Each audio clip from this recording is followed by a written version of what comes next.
Hi, Bother Brigade. Here's what's bothering me today. I guess we need to kind of talk about the news that's kind of blowing up all over Canadian Twitter right now, which is that apparently the Liberals and the NDP have agreed to a deal that would see, Justin Trudeau and the Liberals maintain this sort of power broker agreement. So theoretically, no need for an election all the way until 2025. Liberals' deal with NDP will keep Trudeau minority in power for 3 more years. So let's talk a little bit about this because, as I'm sure many people have seen and heard already, Conservatives are losing their goddamn minds. Now, here's the thing, right? The core in this are 2 main things, which is dental care and pharmacare. They're means tested, so automatically it kind of sucks. It's a step in the right direction, but God, it's still not exactly a great thing. And there's other deals and agreements in place that we're going to hopefully find out more about. Like there's something about affordable housing in there and building more of it immediately and not ending this tentative program. There's a whole lot of stuff here. And I don't want to delve into all the craziness from the Conservatives because no one needs to see that. I've already seen it for you. It sucks. It's misinformed, but it's going to play well with their audience. And I don't really want to focus on that. Let's focus on the core of the deal and why people are freaking out.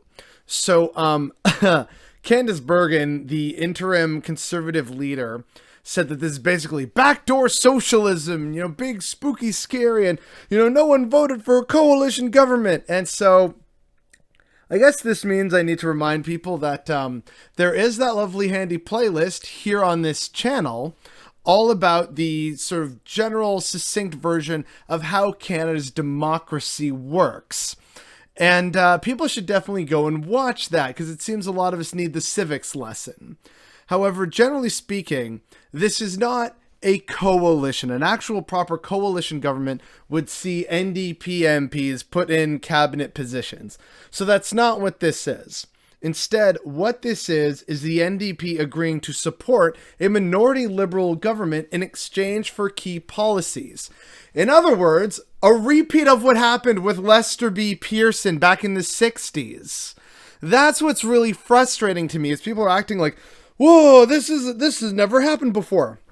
It totally has. This has absolutely happened before. Because the last time this happened, where Lester B. Pearson was a besieged Liberal leader, and he wanted to, continue to govern, and so he brokered a deal with the NDP.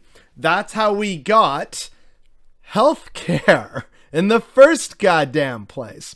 It's also how we got expanded access to, financial assistance for students, expanded social security and old age pensions like the OAS was introduced as a condition of NDP support. We also got the flag that lots of people have been talking about recently for good and bad reasons. So the last time, right, that a lot of the stuff that we associate with being Canadian right now, we got that from the last time that the Liberals and the NDP had to work together and hash out a deal to make things go and continue so that we weren't constantly going in and out of elections.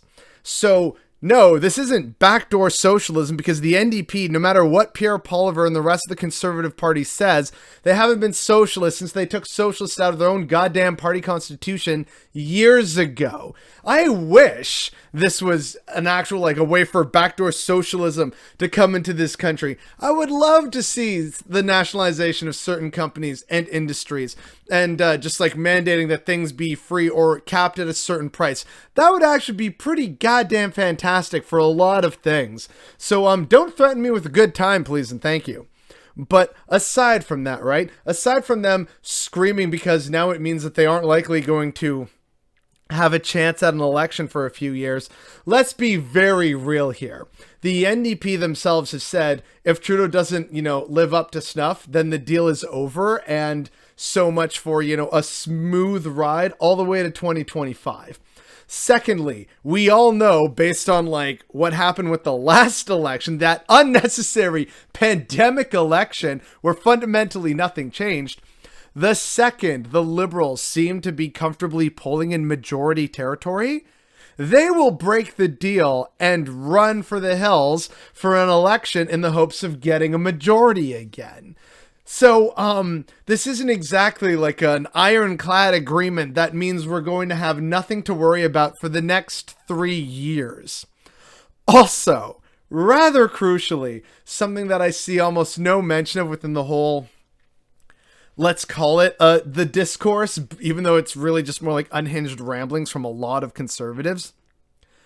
This whole notion of, like one of the core talking points that I've seen from some people is, well, Canadians didn't vote for a coalition. Yeah, most people and parties don't go into an election saying, by the way, we're open to actually, like, we want a coalition, because most parties want to win, preferably majorities, so they can force terrible stuff down your throat. I remember most Canadians in the last election didn't want a pandemic election. Most Canadians want the government to take the climate file seriously. They still haven't done that.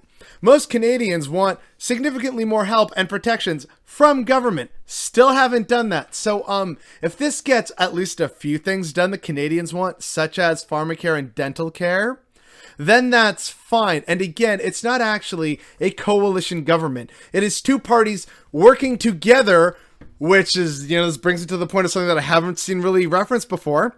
This is entirely allowed within the Westminster parliamentary system. It's been done before. This is not a formal coalition. It is two parties working together so that they still have, at least the party in charge, in this case the Liberals, still has the confidence of the House. That is basically what allows governments to form or to collapse. So you don't even necessarily need to have an election. For example, and I'm sure people have seen, like some conservatives, probably Pierre Poilievre's already talked about this, there could theoretically be a call of no confidence in Justin Trudeau's Liberal Party. And if the, let's say the Conservatives in the Bloc Québécois and maybe like the Greens, the NDP or whoever, had a little backroom deal going of, hey, if you agree not to support the Liberals, we promise to give you such and such key policy position. And so without needing an election, they go to the Governor General, who says, okay, so it seems the Liberals don't have the confidence of the House. Does the leader of Her Majesty's loyal official opposition have the support of the House? And if the Conservatives do, then they get to become the new government and nary an election to be had. So is that really democratic? Well, guess what? In some ways, the Westminster parliamentary system is very democratic. In other ways, it absolutely is not democratic. In fact, in many ways, it's anti-democratic. But that's a story for another time, folks. I want to really stress the fact that the last time such a kind of thing of like a proposed let's work together to, not have any more of this terrible party was when Stephen Harper prorogued Parliament, I think in 2008, if memory serves me correctly. He prorogued Parliament rather than sit and have the, potential that the other parties decided to work together so that he no longer had power. Funny how conservatives aren't really making a lot of noise about that old chestnut. It's why this whole thing is so ridiculous. It's a big story about, unfortunately, nothing. For all that talk of like pharmacare and dental care, guess what? It's going to be slowly phased in. So we have to hope and pray that this deal actually reaches until 2025 before people like you and me and your average millennial are actually going to qualify for free dental care. In the meantime, if you got something that, needs work, you're still going to have to pay. So it's not like this is suddenly going to meaningfully impact a lot of Canadians' lives right from the get-go. It basically goes for under 12s and then to people up to the age of 18 and then seniors and like the elderly, the disabled and at risk. And then it's the rest of us in 2025. That's how this works. So, if you're hoping for something to happen really soon, not really going to happen. That affordable housing thing I briefly made mention of, that seems to only have been extended tentatively for a year. And all this goes under the whole thing about, by the way, this deal could collapse at any time if the NDP feels the Liberals aren't holding up their end of the bargain. And if the Liberals get so much as a whiff that they are in majority territory, in which case they drop the writ themselves. So conservatives are screaming and crying about nothing because, again, combined, it's a majority of the will of the electorate because we have a multi-party democracy that is working together on some key positions that all Canadians want. So in that sense, it's will of the people. But, sure, no one voted for a coalition, and this isn't a coalition in the first place. This is basically, fingers crossed, a repeat of history where we saw Lester B. Pearson pass a bunch of things that we love and are very grateful for as Canadians to this day, conditional upon NDP support. That's the silver lining here. But unfortunately, we still have means-tested stuff, a lot of deals left to be worked out, and a ton of potential ways for this whole thing to unravel. Meanwhile, the second largest party in the House of Commons, the Conservative Party, are screaming and crying about nothing and about stuff that has happened in history before. And you want to know why? Because that is how little they think of their voting base. They think their voting base is that stupid and that ignorant. And unfortunately, they're probably right. And that is so deeply depressing. And that is just the capstone on all these other different problems around this story that is the ultimate source of what's bothering me today.